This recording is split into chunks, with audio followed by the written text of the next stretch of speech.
Dear children, financial statements 1 എന്ന ചാപ്റ്ററിലെ previous questions ഡിസ്കഷന്റെ രണ്ടാമത്തെ പാർട്ടിലേക്ക് ഏവർക്കും ഹൃദ്യമായ സ്വാഗതം. 2016 ഇംപ്രൂവ്മെന്റ് എക്സാമിന്റെ ക്വസ്റ്റ്യൻ ആണ്. Find the odd one out from the following, state reason. എന്താണ് ഇതിന്റെ അർത്ഥം? ഈ താഴെ തന്നിരിക്കുന്നതിൽ ഒറ്റയ്ക്ക് നിൽക്കുന്ന അല്ലെങ്കിൽ വേറിട്ട് നിൽക്കുന്നത് ഏതാണെന്ന് കണ്ടെത്തി അതിന്റെ കാരണം എഴുതുക. അപ്പോൾ ചിലർ ഓഡ് വൺ മാത്രം എഴുതിയിട്ട് പോരും, റീസൺ എഴുതില്ല. മുഴുവനും ഓഡ് വണ്ണും എഴുതണം, റീസൺ എഴുതണം, എന്നാൽ മാത്രമാണ് മുഴുവൻ മാർക്ക് കിട്ടത്തുള്ളൂ. നോക്കുക, rent, salary, wages, general expense. എന്ത് തോന്നുന്നു ഈ ഐറ്റംസ് എല്ലാം കണ്ടിട്ട്? റെന്റ് എന്തുവാ?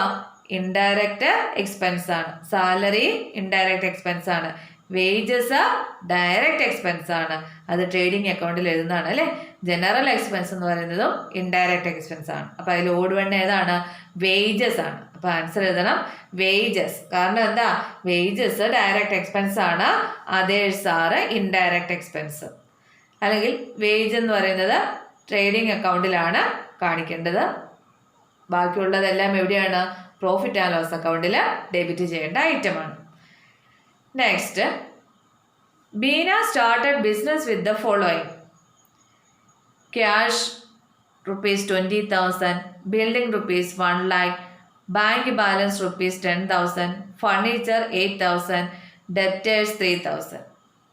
ബീന ബിസിനസ് ആരംഭിച്ചപ്പോൾ ബിസിനസ്സിലേക്ക് കൊണ്ടുവന്നിരിക്കുന്ന ഐറ്റംസ് ആണ് ഇതെല്ലാം. Classify the above assets under appropriate heading. ഈ താഴെ തന്നിരിക്കുന്ന അസറ്റ്സിനെ അനുയോജ്യമായ ഹെഡിങ്ങിലേക്ക് മാറ്റുക.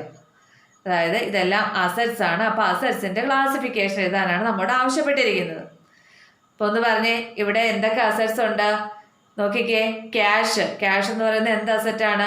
കറണ്ട് അസറ്റാണ് അല്ലേ, ക്യാഷ്. ബിൽഡിങ്ങോ ഫിക്സഡ് അസറ്റാണ്.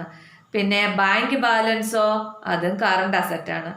പിന്നെ ഫർണിച്ചർ ഫിക്സഡ് അസറ്റ് ആണ്. ഡെറ്റേഴ്സ് കറണ്ട് അസറ്റ് ആണ്. അപ്പം എങ്ങനെയാണ് ക്ലാസിഫൈ ചെയ്യേണ്ടത്? കറണ്ട് അസറ്റ് എന്നും ഫിക്സഡ് അസറ്റ് എന്നും ക്ലാസിഫൈ ചെയ്ത് അതിൻ്റെ നേരെ അതാത് അസറ്റുകൾ എഴുതുക.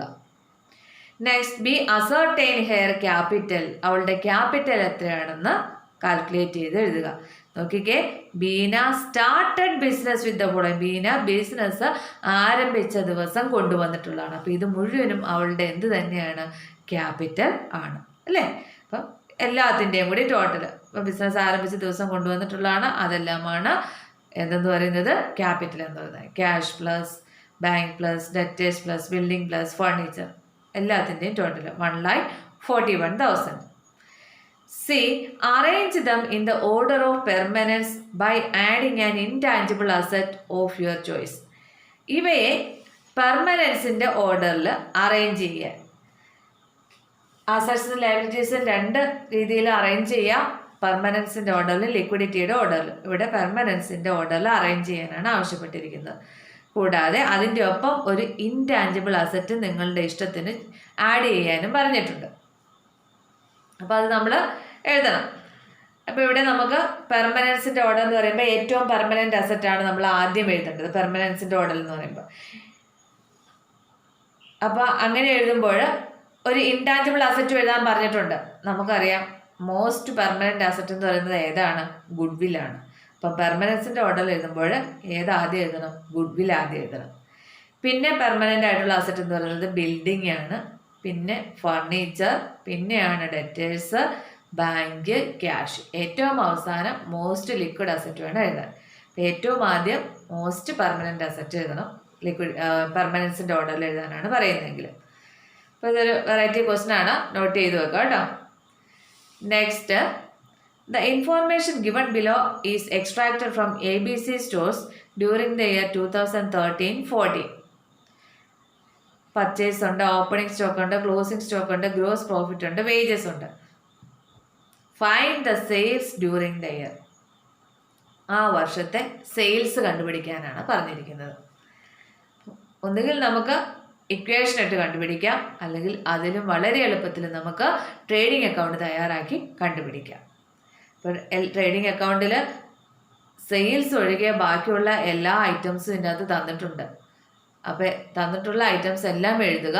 സെയിൽസിൻ്റെ ഫിഗർ എന്ന് പറയുന്നത് ടോട്ടൽ ചെയ്ത് ബാലൻസ് ചെയ്ത് വരുന്ന ഫിഗറാണ്. നമ്മൾ മുമ്പേ പറഞ്ഞില്ലേ. അപ്പോൾ അതുപോലെ ചെയ്താൽ മതി. കണ്ടില്ലേ, ഓപ്പണിംഗ് സ്റ്റോക്ക്, പർച്ചേസ്, വേജസ് ഇത്രയും ഡെബിറ്റ് സൈഡിൽ എഴുതണം.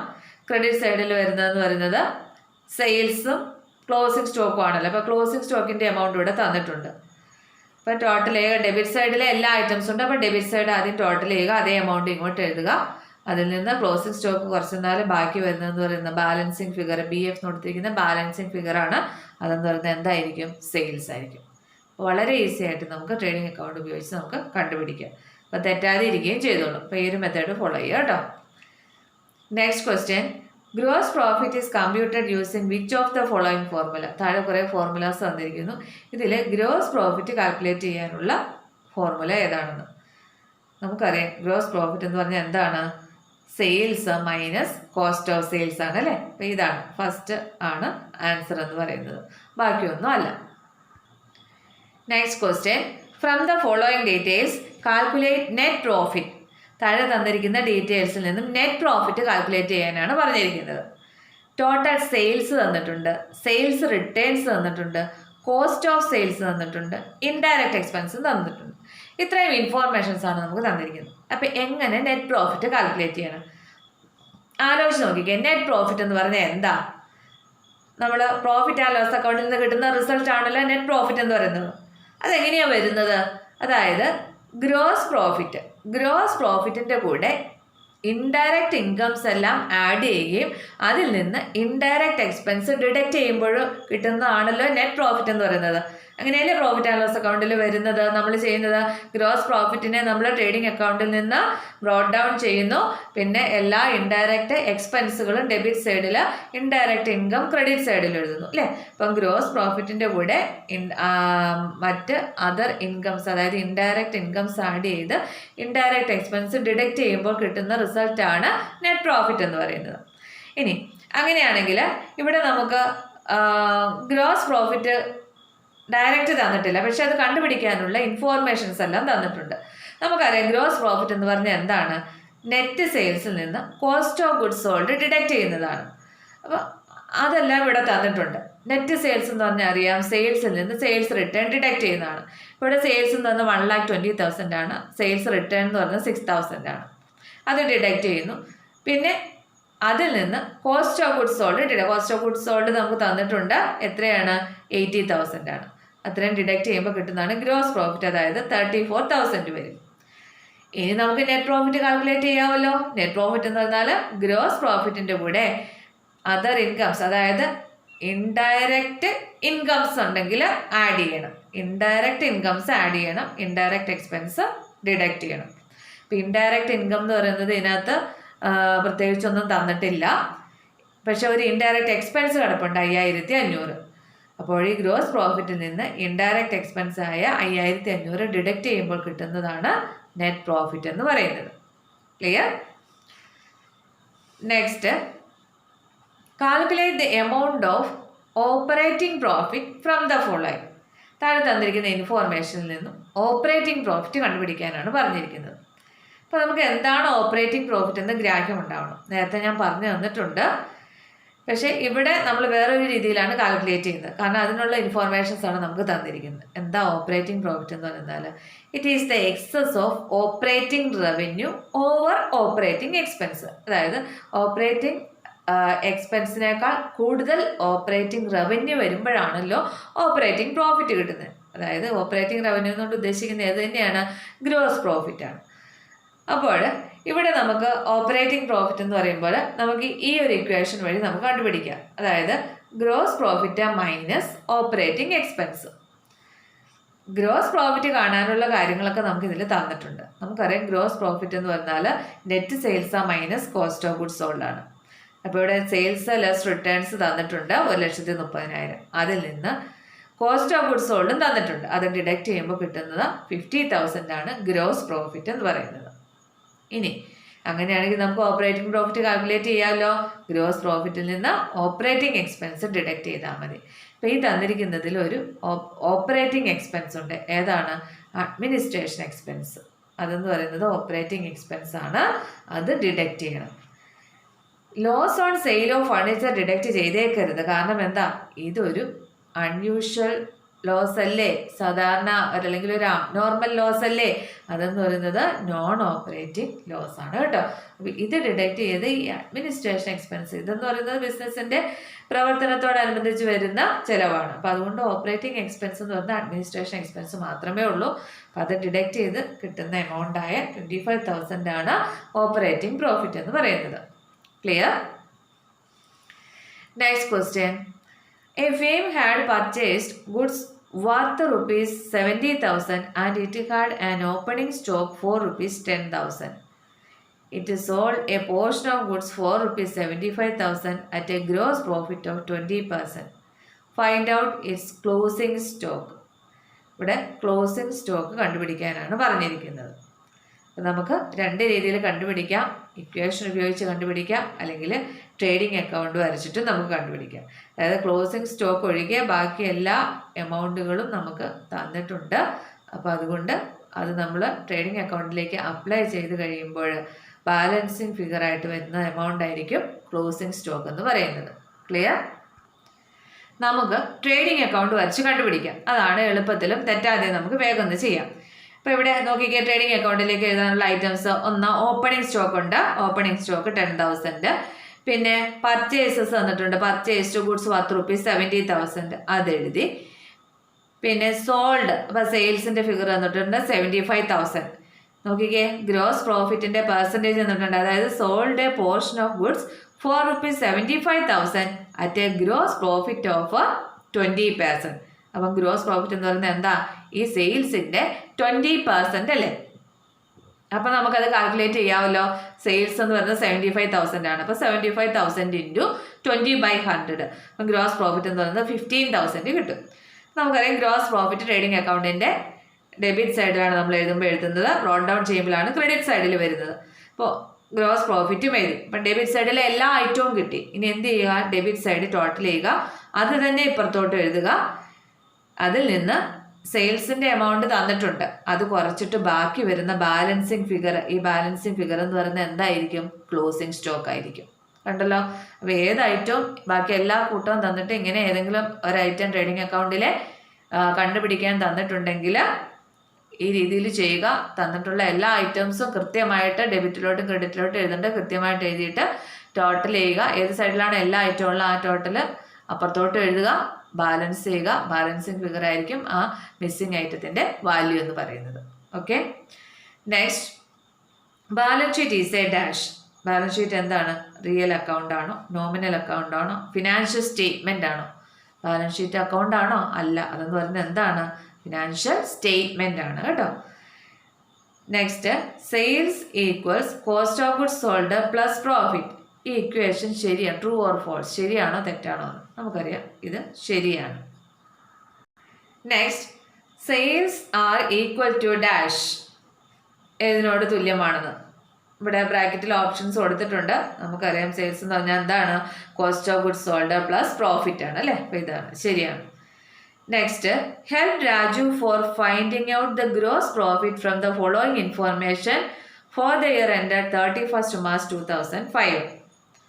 താഴെ തന്നിരിക്കുന്ന ഇൻഫോർമേഷനിൽ നിന്നും ഗ്രോസ് പ്രോഫിറ്റ് കാൽക്കുലേറ്റ് ചെയ്യാനാണ് പറഞ്ഞിരിക്കുന്നത്. ഒന്നുകിൽ നമുക്കിങ്ങനെ ഇക്വേഷൻ ഉപയോഗിച്ച് ചെയ്യാം, അല്ലെങ്കിൽ വളരെ എളുപ്പത്തിൽ ട്രേഡിംഗ് അക്കൗണ്ട് പ്രിപ്പയർ ചെയ്ത് ചെയ്യാവുന്നതേ ഉള്ളൂ. നമുക്കറിയാം ഓരോ നമുക്ക് ട്രേഡിംഗ് അക്കൗണ്ട് വരച്ച് ചെയ്യാം. അതാണ് തെറ്റാതിരിക്കാൻ എളുപ്പം. ഓപ്പണിംഗ് സ്റ്റോക്ക് ട്രേഡിംഗ് അക്കൗണ്ടിൽ ഡെബിറ്റ് ചെയ്യുന്നു. പർച്ചേസിനകത്ത് ക്രെഡിറ്റ് പർച്ചേസ് ഉണ്ട്, അതുപോലെ തന്നെ ക്യാഷ് പർച്ചേസും ഉണ്ട്. അപ്പോൾ എന്ത് ചെയ്യണം, രണ്ടും കൂടെ ചേർത്ത പർച്ചേസ് വേണം എഴുതാനായിട്ട്. ക്രെഡിറ്റ് പർച്ചേസും വരണം, ക്യാഷ് പർച്ചേസും വരണം. അപ്പോൾ രണ്ടിൻ്റെയും കൂടെ ടോട്ടൽ എന്ന് പറയുമ്പോൾ 2,14,500 കിട്ടും. അതായത് ഇവിടെ ക്രെഡിറ്റ് പർച്ചേസ് 2,05,000 ആണ്, ക്യാഷ് പർച്ചേസ് 9,500 ആണ്. അത് രണ്ടും കൂടെ ടോട്ടൽ ചെയ്ത് കിട്ടുന്ന ഫിഗറാണ് പർച്ചേസിൽ എഴുതേണ്ടത് കേട്ടോ. പിന്നെ അതിൽ നിന്ന് പർച്ചേസ് റിട്ടേൺ ഉണ്ടെങ്കിൽ ഡിഡക്റ്റ് ചെയ്യണം. എന്താ അവിടെ പർച്ചേസ് റിട്ടേൺ 5,000 ഉണ്ട്. അപ്പോൾ അത് ഡിഡക്റ്റ് ചെയ്തിട്ടുള്ള എമൗണ്ട് വേണം എമൗണ്ട് കോളത്തിലേക്ക് എഴുതാനായിട്ട്. പിന്നെ ഡയറക്റ്റ് എക്സ്പെൻസുകൾ ഉണ്ടെങ്കിൽ അത് ട്രേഡിംഗ് അക്കൗണ്ടിൽ ഡെബിറ്റ് ചെയ്യണം. ഇവിടെ ഡയറക്റ്റ് എക്സ്പെൻസ് എന്ന് പറയുന്നത് ഇവിടെ നോക്കിക്കേ, ക്യാരിയേജ് ഓൺ പർച്ചേസ് ഉണ്ട്. Carriage on purchase direct expense ആണ്, ട്രേഡിംഗ് അക്കൗണ്ടിൽ ഡെബിറ്റ് ചെയ്യേണ്ടതാണ്. അത് ഇതേ എഴുതിയിരിക്കുന്നു. ഇനി ഇനി സെയിൽസ് എന്ന് പറയുമ്പോൾ ഇവിടെ ക്രെഡിറ്റ് സെയിലും ഉണ്ട്, ക്യാഷ് സെയിലും ഉണ്ട്.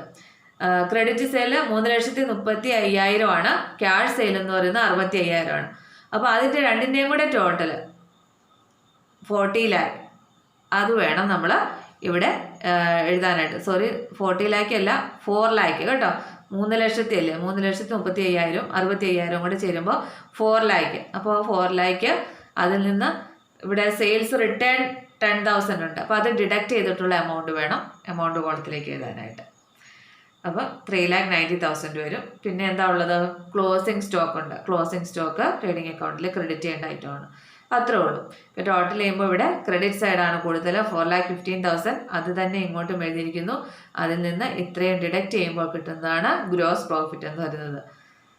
അതാണ് ഇവിടെ തന്നിരിക്കുന്നത്. അപ്പോൾ ട്രേഡിംഗ് അക്കൗണ്ട് വരയ്ക്കുക. അപ്പോൾ അതാണ് തെറ്റാതിരിക്കാൻ നല്ല, അല്ലെങ്കിൽ ഇക്വേഷൻ അപ്ലൈ ചെയ്ത് ചെയ്യുക.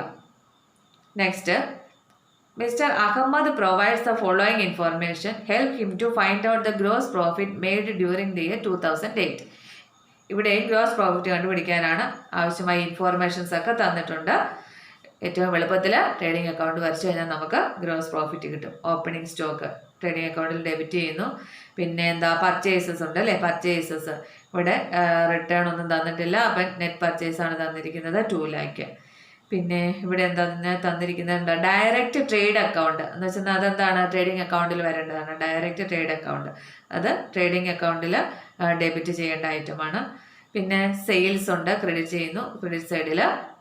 പിന്നെ ക്ലോസിംഗ് സ്റ്റോക്ക് ഉണ്ട്, അത്രയും എഴുതുന്നു. ക്രെഡിറ്റ് സൈഡാണ് കൂടുതൽ, അത് തന്നെ ഇങ്ങോട്ടും എഴുതുന്നു. അതിൽ നിന്ന് ഇത്രയും എമൗണ്ട് ഡിഡക്റ്റ് ചെയ്ത് കഴിയുമ്പോൾ കിട്ടുന്നതാണ് ഗ്രോസ് പ്രോഫിറ്റ്. അതായത് എത്രയാണ്, 60,000 ആണ്.